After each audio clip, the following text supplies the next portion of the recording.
Neil Thinker here, coming to you from inside the Empire. Just want to share with you a few thoughts. Obviously, a lot going on in the world, inside of what's going on with Russia and Ukraine. Just been thinking about this whole situation. Now, the Russians have accused the British of actually blowing up the Nord Stream pipeline. And the Russians have also accused the British of blowing up that bridge in Crimea. The way the Russians are looking at it, this could be seen as an act of war, blowing up their infrastructure. They believe that they have the goods on the British, and so there's just a lot of things surrounding this. I mean, the outcome could be disastrous. And as you've seen, the United States has authorized the deployment of nuclear weapons to Britain, to the UK, some kind of a more technically advanced nuclear weapon that can be deployed against Russia. We have American troops at Russia's border, at the Ukraine border right now, in Poland. So if something were to jump off, the 82nd Airborne can be quickly deployed to try to defend off any kind of a Russian attack. So a lot going on in the world. I mean, this is, we're getting to the point where things are could become kinetic at any point. I mean, this could be the start of it. World War III has been marching along.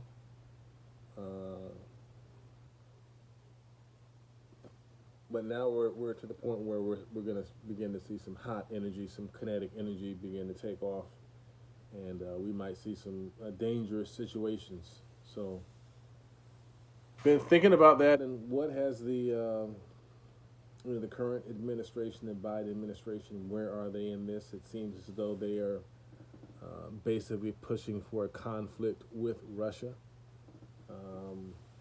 I don't know why that is, other than the fact that both Russia and China are trying to pull away from the monetary system, which makes the United States the world reserve currency.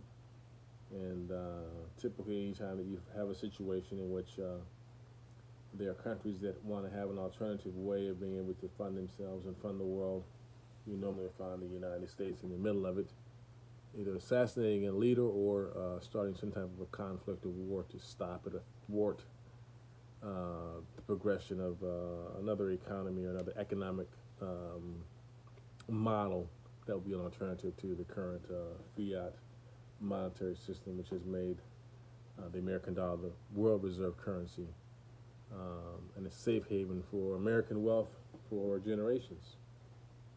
So this whole thing is getting out of hand. The Russians, it seems as though Vladimir Putin is not, he's not bluffing.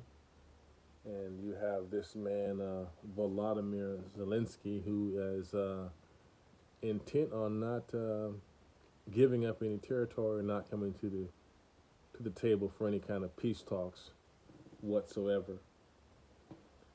Just read some news today in which apparently there was a conversation with President Biden and Volodymyr Zelensky, and apparently Biden had to raise his voice. I mean, this guy Zelensky really wants to draw NATO into the conflict because it heightens his chances to survive.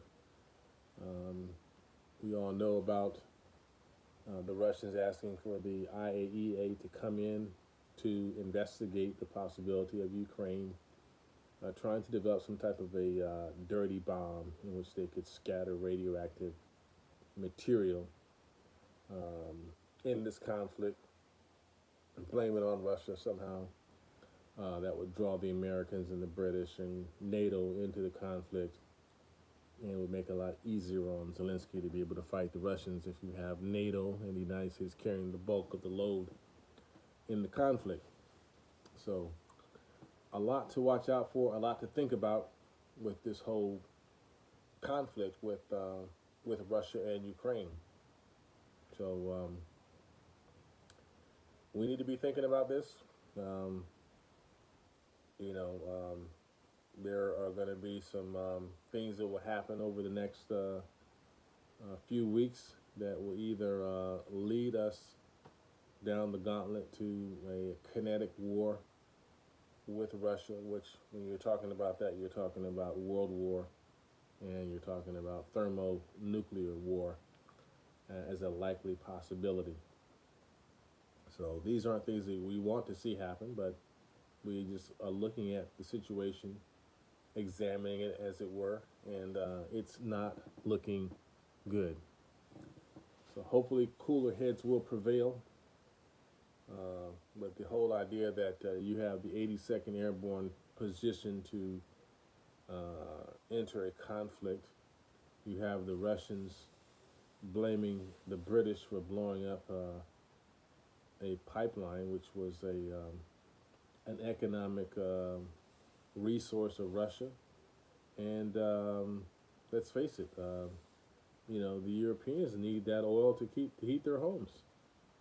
So maybe the idea was to blow it up, make you know, the United States another option for oil supplies to that part of the world, and take Russia out of the picture. So we're punishing Russia economically and making economic viability through oil sales an even greater prospect for the American administration. In any case, these point to dangerous times ahead. So the neo-thinker has been watching this, looking at it. I would advise you to do the same thing. Hopefully, cooler heads will prevail. We will see, but it's not looking good at the moment. So anyway, give me your thoughts. If you like the content I'm putting out, please hit the like and subscribe button below. And we'll see you on the next video that I do. From inside the Empire, this has been Neo Thinker.